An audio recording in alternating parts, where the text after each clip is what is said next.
अभी स्टूडेंट्स हम देखते हैं कि आ वाला अलैंगिक प्रजनन में ही बहुकोशिकीय सजीवों में अलैंगिक प्रजनन, ठीक है। तो जो 25% है उसके हिसाब से उसमें से थोड़ा सा ये नीचे वाला पैसेज कट किया गया है, अधूरा रखा गया है।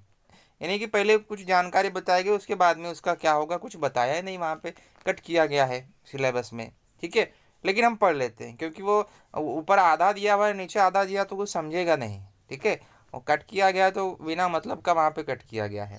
तो देखिए कि जो पहला वाला है ना, ये खंडी भवन। तो खंडी भवन होता क्या है, अलैंगिक प्रजनन का ही प्रकार है, लेकिन वो बहुकोशिकीय वाला है।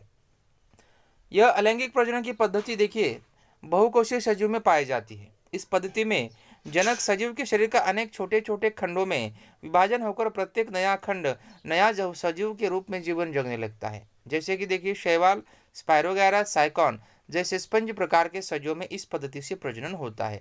ये स्पायरोगैरा, साइकॉन और स्पंज टाइप के जो सजीव होते हैं ये तो आपने नहीं देखा होगा, लेकिन ये जो शैवाल है, शैवाल को तो ज़रूर आपने देखा ही होगा। तो शैवाल में होता क्या है कि ये मतलब ये अपना एक भाग जो है, एक भाग को देखिए क्या करेगा पता है कि अनेक टुकड़ों में उसको विभाजित करेगा।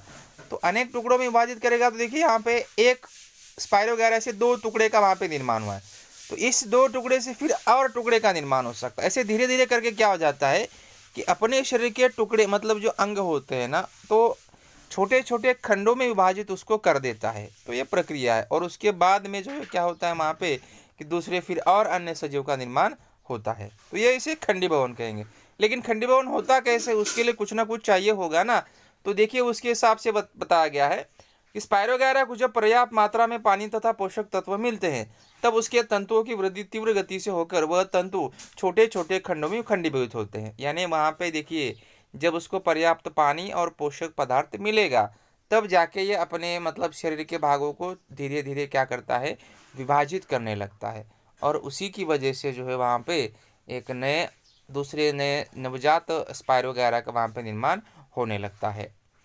फिर देखिए प्रत्येक खंड स्वतंत्र नवजात स्पायरोगैरा के तंतु के रूप में बनने लगता है।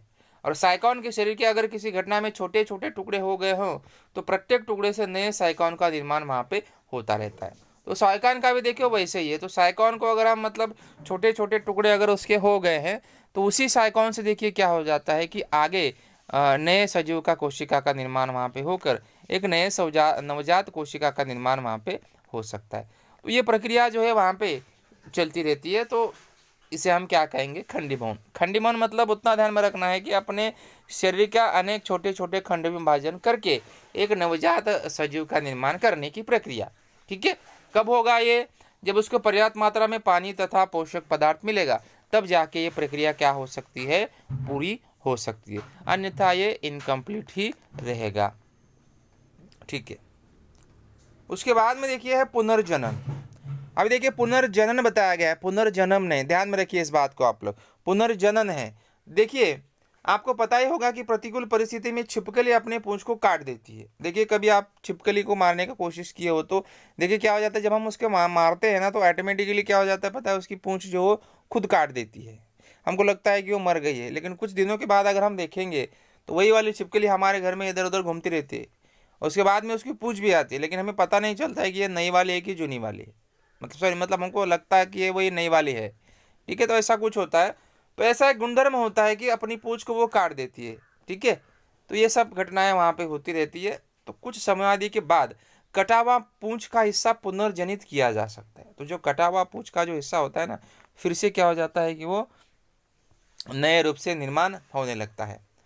तो यह मर्यादित पुनर्जनन की पद्धति है। देखिए जो छिपकली का होता है ना, ये मर्यादित होती है, एक लिमिटेशंस होता है, मतलब कुछ लिमिटेशंस के बाद में वो पूरी तरह से कंप्लीट नहीं हो पाता है। लेकिन प्लेनेरिया जैसे कुछ प्राणी विशिष्ट परिस्थिति में स्वयं के शरीर के दो टुकड़े करते हैं और प्रत्येक टुकड़े के शरीर का बचा हुआ हिस्सा नए से बनाकर दो नवजात प्राणी निर्माण कर सकते हैं। इस प्रक्रिया को हम पुनर्जनन कहेंगे।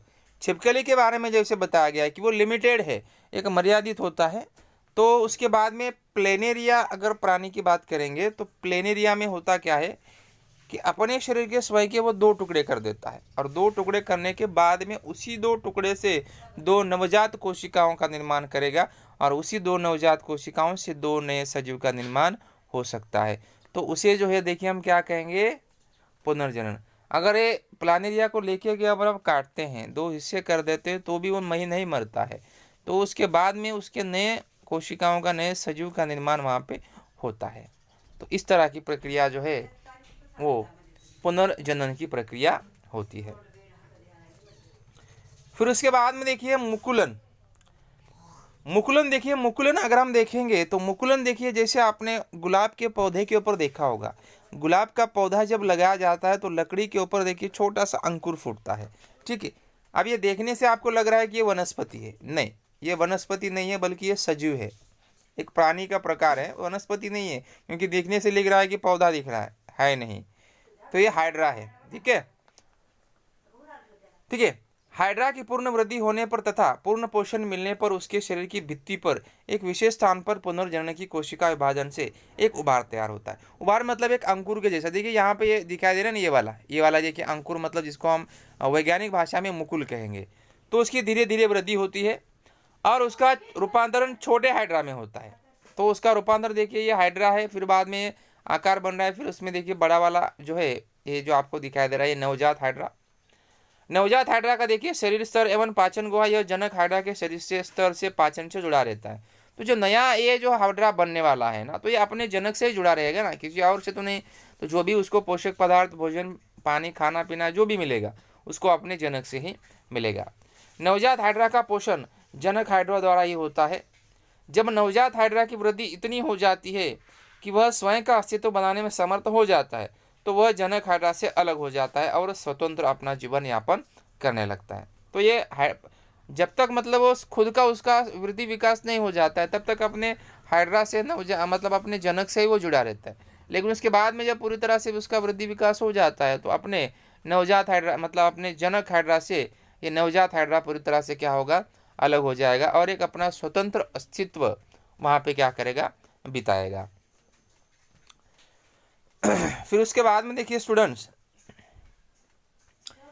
कि शाकीय प्रजनन। शाकीय प्रजनन देखिए होता क्या है, जिसको हम वेजिटेटिव प्रोपेगेशन बोलते हैं। देखिए वनस्पति में जड़, तना, पत्ती एवं मुकुल जैसे शाकीय अवयव द्वारा होने वाले प्रजनन को शाकीय प्रजनन कहेंगे। इसे आप टिक करेंगे, ठीक है। होता क्या है, देखिए वनस्पति में जड़, तना, पत्ती और मुकुल, तो इसके माध्यम से जो प्रजनन होता है तो उसे हम कहेंगे शाकीय प्रजनन। जैसे आलू में शल्क पत्रों के कक्ष में पाए जाने वाली कलिकाओं का घातपर्ण वनस्पति के पत्ती के किनारे पर पाए जाने वाले खांचे की कलिकाओं की सहायता से शाकीय प्रजनन किया जाता है। देखिए घातपर्ण का ये पत्ता होता है, उसके माध्यम से हम लोग कर सकते हैं। तो देखिए जो आलू मिलता है, आलू में देखिए कुछ हरा जो बहुत दिन वाले, अगर हम बहुत दिन वाले आलू अगर दुकान के पास मतलब जो बेचने वाला रहता है उसके पास अगर रहते, अगर हम खरीद लेते, देखिए उसमें कुछ हरा हरा अंकुर फुटा हुआ दिखाई देता है। तो उसी से देखिए क्या, अगर उस आलू को हम लगा दें तो नए आलू का पौधे का निर्माण वहाँ पे हो सकता है, जैसे घातपर्ण है, ठीक है। तो ये सब शाकीय प्रजनन मतलब जो जड़, तना, पत्ती से या मुकुल से होता है। जैसे देखिए गन्ना, घास, इन जैसी वनस्पतियों में गांठों पर पाए जाने वाले मुकुल की सहायता से शाकीय प्रजनन होता है। मतलब देखिए जो गन्ना और घास होता है, गन्ने और घास का आपने देखा होगा, उसमें बीच में मुकुल होता है, उसको तोड़ के बीच में लगाते हैं, तब जाके आगे नए सजीव का निर्माण होता है। तो ये मुकुल की सहायता से सब होता है। गाजर, मूली, शकरकंद जैसे वनस्पति में देखिए ये जड़ों की सहायता से प्रजनन होता है। गाजर, मूली और शकरकंद, शकरकंद में जिसको रतालू बोलते हैं, तो ये सब जो होता है इनकी जड़ों की सहायता से वहाँ पे प्रजनन होने लगता है। तो ये शाकीय प्रजनन है जो जड़, तना, पत्ती एवं मुकुल के माध्यम से होने लगता है। ये जो है बीजाणु का निर्माण वाला, ये आपको सिलेबस में नहीं है, ये कट है, ठीक है। अगले लेक्चर में हम लोग लैंगिक प्रजनन के बारे में बात करेंगे।